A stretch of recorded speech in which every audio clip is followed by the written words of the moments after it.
Bismillahirrahmanirrahim. Assalamualaikum warahmatullahi taala wabarakatuh. Alhamdulillahirabbil alamin wassalatu wassalamu ala asyrafil anbiya'i wal mursalin wa ala alihi wa sahbihi ajma'in. Qala rabbi shrah li sadri wa yassir li amri wahlul 'uqdatam min lisani yafqahu qawli. Subhanaka la ilma lana illa ma 'allamtana innaka antas samiul alim wa la haula wa la quwwata illa billahil aliyyil azim. Okey, tajuk perbincangan kita pada kali ini adalah al-amru bi ada'il wajibat li zawil huquqi wan nahyu anit tabzir, iaitu tuntutan untuk melaksanakan kewajipan kepada yang berhak dan jangan membazir. Okey, ini dipetik daripada pelajaran yang ke-6 dalam bab tafsir subjek usuluddin bagi tingkatan 2. Okay, mana ayat perbincangannya kita tengok kepada surah Al-Isra ayat 26 hingga 27 yang berbunyi A'udzubillahi minasyaitonirrajim wa ati dzal qurba haqqahu wal miskina wa ibnas sabili wa la tubadzir tabdzira innal mubadzirina kanu ikhwanasy syayatin wa kana asyaitanu lirabbih kafura. Okey, maksudnya ayat 26, dan berikanlah kepada kerabatmu dan orang miskin serta orang musafir akan haknya masing-masing, dan janganlah engkau membelanjakan hartamu dengan boros yang melampau. Okay, ayat 27, sesungguhnya orang-orang yang boros itu adalah saudara-saudara syaitan, sedangkan syaitan itu pula adalah makhluk yang sangat kufur kepada Tuhannya. Okay. Kesimpulan awal yang kita boleh buat, Allah Subhanahu Wa Taala dia suruh kita menunaikan hak kepada orang yang berhak, seperti al-qurba, kaum kerabat, orang miskin, orang yang musafir, dan kita tak boleh nak membazir. Walaupun harta tu harta kita sendiri, tak boleh nak membazir. Kerana apa? Kerana mubazzirin, innal mubazzirina kanu ikhwanasy syayatin. Membazir adalah saudara syaitan. Okey. Okay, kita tengok ma'anil kalimat. Okey, ma'anil kalimat wa ati dzal qurba a'ti ashabil qarabah huququhum minal birri wasillah, iaitu menunaikan hak kaum kerabat dengan berbuat baik dan hubungan silaturahim. Wala tubazzir wala yunfikul mal fi ghairi ta'atillah war rasul, jangan membelanjakan harta pada jalan yang tidak taat kepada Allah dan Rasul.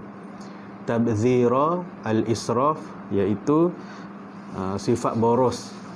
Okay, ikhwanasy syayatin, awliya'us syayatin, saudara syaitan. Lirabbih kafura, katsirul kufri li ni'amillah, banyak sangat kufur kepada nikmat Allah. Okay. Kita tengok syarahul ayatain, huraian daripada dua ayat ni. Okay. Yang pertama, amarallahu ila ri'ayatil bil qarabah wal arham wal masakin bin nafaqatil wajibah wa adamul israf. Okay. Yang pertama ni, Allah Subhanahu Wa Taala kata, perhuraian dia, Allah menyuruh agar menjaga kaum kerabat ataupun berbuat baik kepada kaum kerabat dengan melakukan dan berbuat baik kepada orang miskin dengan membantu mereka, dan jangan membazir, kerana membazir itu adalah amalan syaitan. Okey, yang kedua, ihzar an takuna minal mubazzirin wa tatashabbahuna bi a'malis syayatin juhudan wa kufra, iaitu larangan agar tidak melakukan sifat membazir ataupun melakukan pembaziran, kerana ianya diumpamakan dengan perbuatan syaitan yang kufur, yang tak baik. Okey. Sababun nuzul al-ayah, sebab diturunnya ayat. Nuzulu hazihil ayat ba'da maji'i rajulin min bani Tamim ila Rasulullah sallallahu alaihi wasallam fasa'ala anil infaq kaifa yasna'u. Okey, ayat ni ayat 26 tadi tu diturunkan apabila datang seorang lelaki daripada Bani Tamim bertemu dengan Rasulullah sallallahu alaihi wasallam dan dia bertanya berkaitan dengan infak, berkaitan dengan ke mana dia nak salurkan harta dia. Kaifa yasna'u, bagaimana nak menguruskan harta, macam mana dia nak infakkan harta dia, dan maka turunlah ayat 26 tadi. Okay, kemudian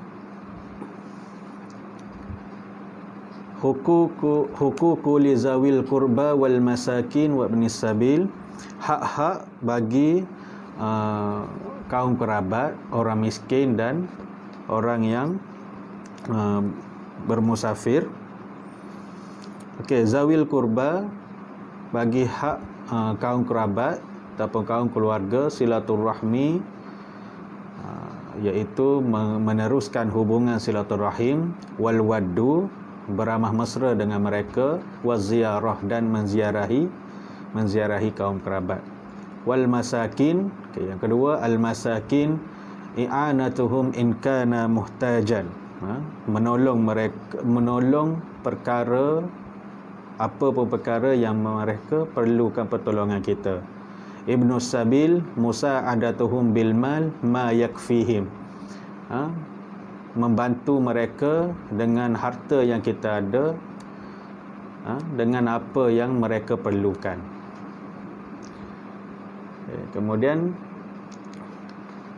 mafhum wala tubazzir tabzira, jangan maksud jangan kita berbelanja dengan boros yang melampau.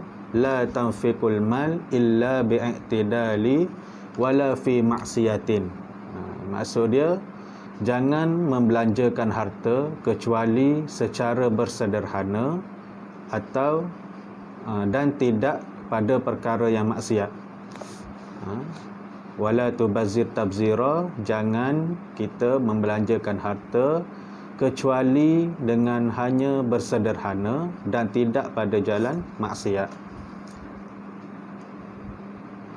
Okey. Kemudian kita tengok al-amru bil ma'ruf wan nahyi anil fahsya'i wal munkar, melakukan perkara yang baik dan meninggalkan perkara yang fahsya, perkara yang tak elok dan perkara yang mungkar. Okey. Al-amru bil ma'ruf yakuna muwafiqan bil kitab was sunnah.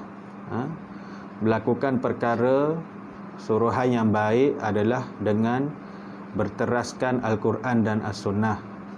Wan nahyi anil fahsya'i wal munkar, dan meninggalkan perkara ataupun tidak melakukan perkara yang fahsya dan munkar, iaitu meninggalkan amma tamilu ilaihi syahawat, meninggalkan apa yang mempengaruhi kita ke arah nafsu, meninggalkan perkara yang nafsu kita yang suruh, itu yang kita kena tinggal. Okey, kemudian miqyasu fi tahdid al-uruf al-ma'ruf wal munkar. Okey, tahap ukuran baik dan buruk. Macam mana kita nak ukur sesuatu benda tu, ada dia perkara baik ataupun dia tu perkara yang buruk. Sesuatu tu adalah perkara yang buruk. Ukur dari sudut syarak, huwa syar'u, iaitu ukuran daripada Al-Quran dan As-Sunnah. Laisa al-aqlu, bukan pada ukuran akal fikiran kita. Okey, tengok yang bawah tu, al-uruf la yu'tabaru miqyasan fil amru bil ma'ruf wan nahyi anil munkar, dan uruf tidak digunakan untuk menjadi tahap ukuran sesuatu itu baik ataupun buruk. Li'annal uruf, Kerana uruf itu ma huwa sahihu mu'tabaru wa minhu, ma huwa sahihu mu'tabaru wa minhum wa ma huwa fasidun la qimatu lahu. Iaitu kerana uruf, apa yang betul itu belum tentu muktabar padanya, dan apa yang salah itu belum tentu mempunyai nilai. Maksudnya kat sini, uruf ni adalah kebiasaan. Kalau kata kebiasaan tu, boleh jadi kebiasaan yang kita lakukan, kita akan rasa benda tu betul. Dan apa yang kita tak biasa lakukan, kita kata benda tu salah. So, uruf ni ataupun perlakuan setempat ni ataupun yang biasa kita lakukan ni belum tentu menjadi ukuran baik ataupun amal ma'ruf nahi mungkar di sisi Allah Subhanahu wa taala. Okey, dan yang terakhir, ma yustafadu minal ayatain, apa yang boleh kita pelajari daripada dua ayat ni. Yang pertama, husnu muamalatu ma'a asdiqa, iaitu bermuamalat ataupun menjalinkan hubungan yang baik dengan kawan-kawan. Yang kedua, yajibu an yahtammu bi ahwalil fuqara wal masakin. Yang kedua, wajib kita ambil tahu ataupun cakna tentang hal ehwal orang fakir dan miskin.